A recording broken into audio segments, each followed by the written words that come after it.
Já ouviu aquele ditado, o mar calmo não faz bom marinheiro? E a verdade é que é assim que a vida funciona. O Davi que leva lanche para os irmãos é diferente do Davi que governa de uma forma que nunca houve e nunca haverá sobre Israel, é o que diz a palavra. O símbolo que está na bandeira de Israel até hoje é o símbolo do governo e do reinado de Davi. Mas ele enfrentou perseguições, deserto. Ele foi perseguido por quem ele mais amou. O maior milagre e a maior ação de Davi não foi matar um gigante, porque ele era ainda menino quando fez isso. O que Davi fez de mais extraordinário foi não matar Saul quando poderia ter feito. Ele corta uma parte da sua capa e depois fala: Saul, você está me perseguindo, mas eu poderia ter acabado com você. Sabe por que eu não fiz? Porque eu não vou tocar em alguém que foi ungido por Deus. Então a gente vê um rei que assume o trono com glória e governa com autoridade, mas ele já foi um menino um dia que Deus permitiu que passasse por circunstâncias para que se tornasse um homem de Deus, para então receber a promessa de Deus. A gente precisa de caráter para sustentar a unção que Deus quer derramar. A gente precisa de processos para não se perder quando a promessa se cumprir, irmão. Deus vai lapidando a gente através de processos, e os milagres são essas patentes em Deus. Você viu alguém que voltou de um leito de morte? Essa pessoa, ela tem uma autoridade para ministrar a vida que é diferente de quem nunca esteve lá. Alguém que já faliu e foi restaurado tem uma autoridade para falar sobre provisão diferente de quem nunca quebrou ou nunca começou.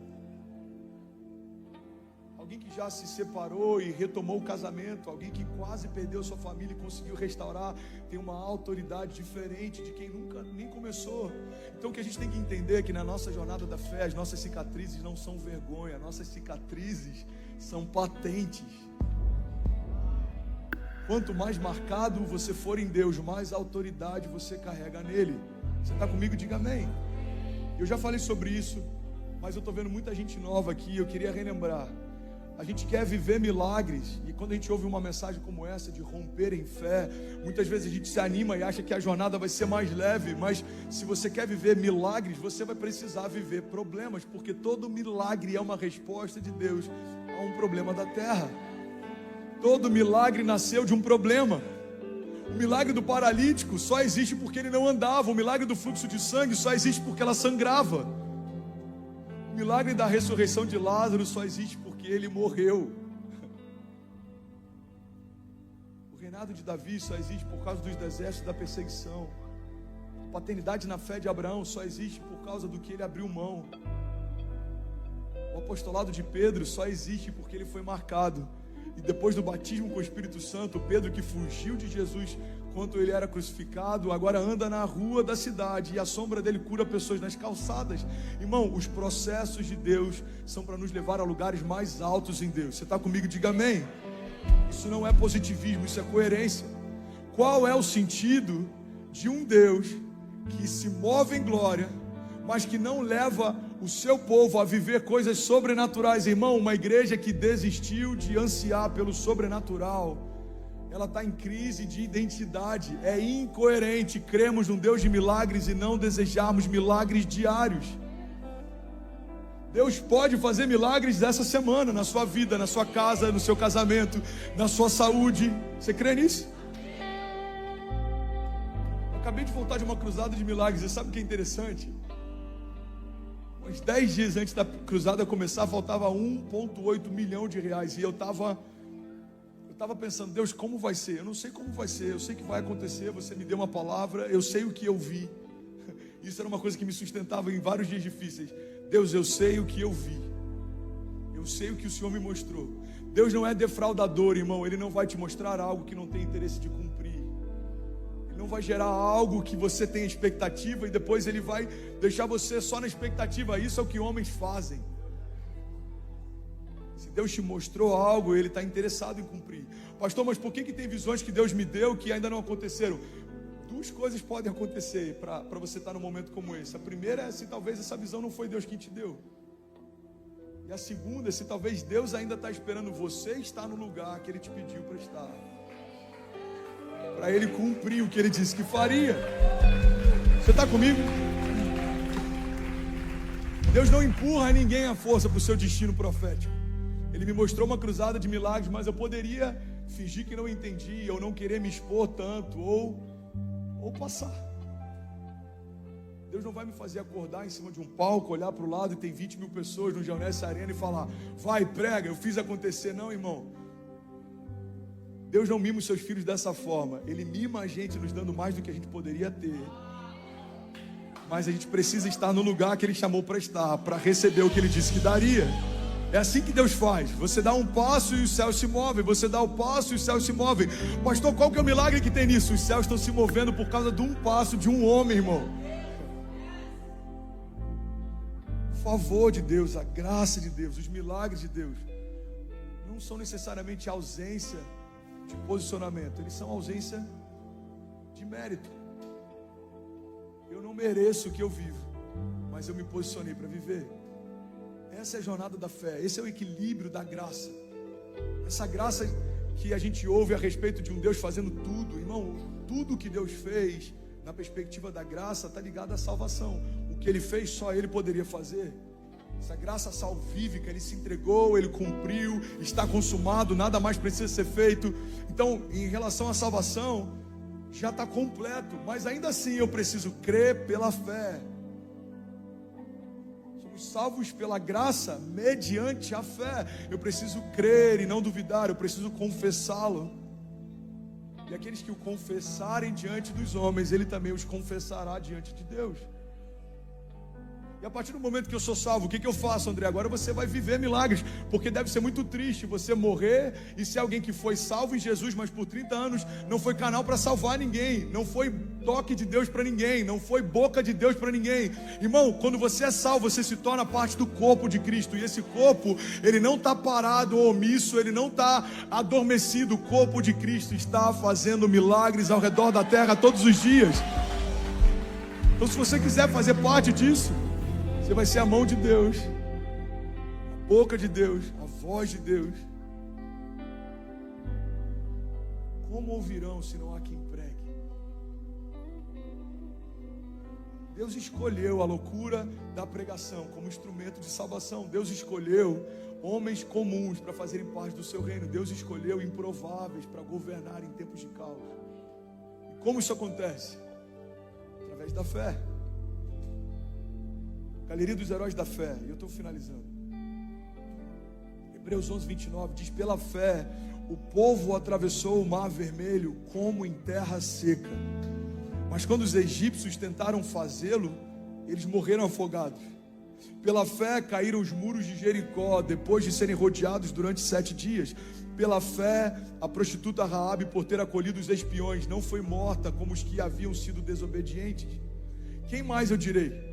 Não tenho tempo para falar de Gideão, de Baraque, de Sansão, de Jefté, de Davi, Samuel e os profetas, os quais pela fé conquistaram reinos, praticaram a justiça, alcançaram o cumprimento de promessas, fecharam a boca de leões, apagaram o poder do fogo e escaparam do fio da espada. Da fraqueza tiraram força, colocaram em fuga os exércitos estrangeiros. Irmão, Deus não é um Deus de coisas difíceis. Declaro com autoridade, diga: Deus é o Deus do impossível. Mateus 18, 18. Eu digo-lhes a verdade: tudo que vocês ligarem na terra terá sido ligado nos céus, e tudo que vocês desligarem na terra terá sido desligado nos céus.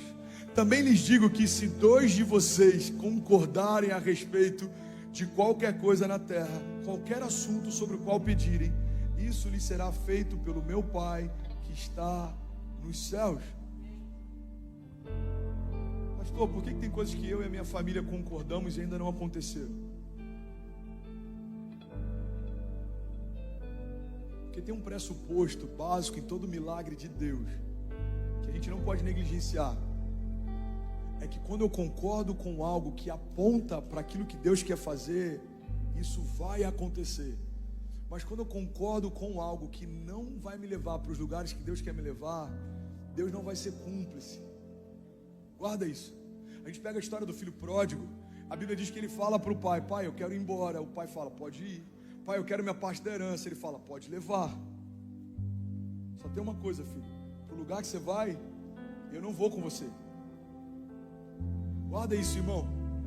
O Pai deu liberdade, o Pai deu provisão, mas o Pai não deu companhia. O fato de Deus nos dar liberdade para fazer escolhas não significa que Ele vai com a gente em todas elas.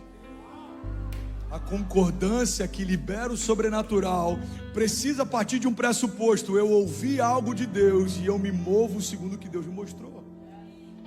Então tudo que dois concordarem sobre qualquer assunto vai ser feito. E eu vou abrir um parênteses aqui. Por favor, não faça disso um fundamento ou uma doutrina, mas vou abrir um parênteses aqui. Vai ser feito desde que isso aponte para o seu destino profético. Porque se eu concordo com algo que me rouba de Deus, eu não vou ter a bênção de Deus. Irmão, guarda isso em nome de Jesus. Deus só se responsabiliza por uma porta que Ele abriu ou por um fogo que Ele acendeu. A gente vê essa história lá na época do tabernáculo. Um dos sacerdotes, o fogo se apaga e ele reacende. É no mesmo lugar, é o mesmo fogo, é a mesma essência, continua queimando. Mas quando Deus olha para aquilo, Ele fala: esse fogo é estranho.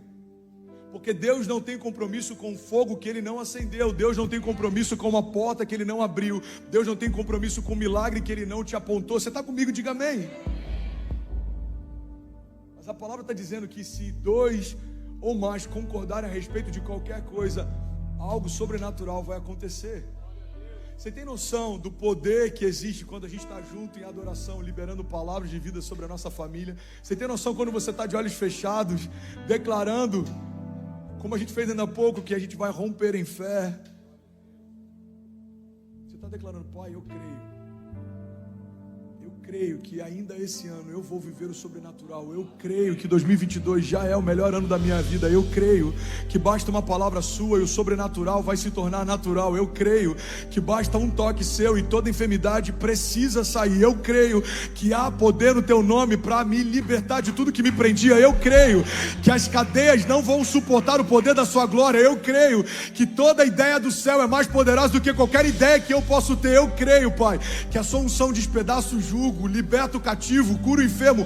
Eu creio no renovo sobrenatural. Eu creio que as suas palavras são vida eterna. Eu creio que hoje é um bom dia para viver milagres. Você pode declarar isso com autoridade? Diga: eu creio que hoje é um bom dia para viver milagres. Palavra, Romanos 10:8, a palavra está perto de você, diz a Bíblia. Ela está em sua boca, em seu coração. Isso é a palavra da fé que estamos proclamando. E se você confessar com a sua boca que Jesus é Senhor e crer no seu coração que Deus o ressuscitou dentre os mortos, você será salvo. Pois com o coração se crê para a justiça e com a boca se confessa para a salvação. Até a salvação aguarda um pressuposto: eu preciso crer e confessar. Irmão, olha para mim. A Bíblia diz que assim como o homem pensa na sua alma, assim ele é. A verdade é que a gente se torna aquilo que a gente está falando. Tem gente que fala de problemas a semana inteira, tem gente que fala de portas fechadas a semana inteira. Mas se eu creio que eu estou me tornando o que eu estou falando, eu preciso falar mais sobre milagres. Você está comigo? Eu preciso falar mais sobre milagres. Lembra que eu comentei ainda há pouco, e o louvor pode subir, porque eu vou finalizar agora. A gente fez uma cruzada e faltava 1,8 milhão de reais alguns dias antes. Eu falei: Deus, como vai acontecer? Da onde vai vir? E aí Deus falou comigo que me trouxe paz. Ele disse: filho, quando você vai fazer uma cruzada de milagres, a cruzada acontecer, fundamentalmente, já é o primeiro milagre. Cada cidade que você começar a orar, cada lugar que você chegar, esse lugar está recebendo a cruzada, já é o primeiro milagre. Você já começa cada culto com o primeiro milagre como testemunho vivo. Geonese Arena tinha mais de 18 mil pessoas. A nossa contabilidade não é oficial, porque depois que passou das 18 mil, algumas pessoas ainda entraram. Tinha entre 5 e 6 mil pessoas do lado de fora que não puderam entrar. Centenas e centenas e centenas de pessoas curadas durante o período de oração. Alguém pode celebrar comigo? Milhares de novos começos. Quando a gente olhou aquilo, eu falei: cara, isso é um milagre. Antes da primeira cura acontecer, já haviam milagres acontecendo. E aí, tudo bem? Você acabou agora de assistir um vídeo. Se você ainda não está inscrito, já se inscreve também no nosso canal, ativa esse sininho aqui embaixo de notificação e toda vez que eu fizer uma live ou estiver transmitindo uma mensagem ao vivo, você vai ser um dos primeiros a saber. Mas eu deixei mais 2 indicações aqui que eu espero que façam muito sentido para você. Então já aproveita e clica para assistir a próxima mensagem, beleza? Seja bem-vindo ao time de incendiários e eu espero de verdade que essas mensagens mudem a sua vida como elas têm mudado a minha também. Até a próxima. Valeu, man. Até a próxima. Valeu, man. Até a We'll be right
back.